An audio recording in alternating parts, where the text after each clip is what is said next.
The tariffs are here. The tariffs are here. The tariffs are here.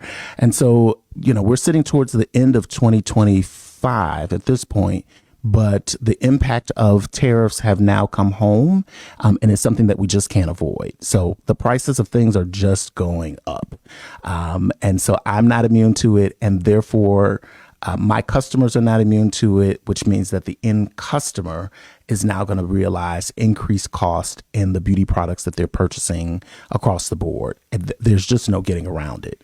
And so typically I've seen where people have said, oh my God, things are going to be so drastically expensive. And yes, in some areas that happened, but it's been a delayed response, at least from my perspective.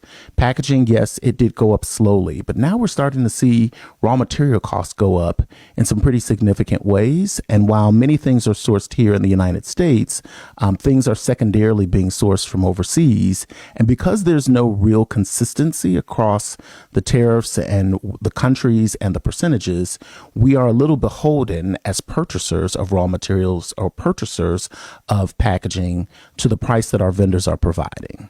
So what do I recommend? I recommend transparency. I've seen brands be really open that hey, the price of these items is going up for these reasons. As a manufacturer, I am saying to my customers, hey, your price that I quoted you 3 months ago is no longer valid because the cost of those goods has now increased by X% on my side. And so we are going to have to shoulder this challenge ourselves. And in doing so, I think it is the communication and transparency with our buying customer base that is going to prove to be our friend and benefactor in the long term.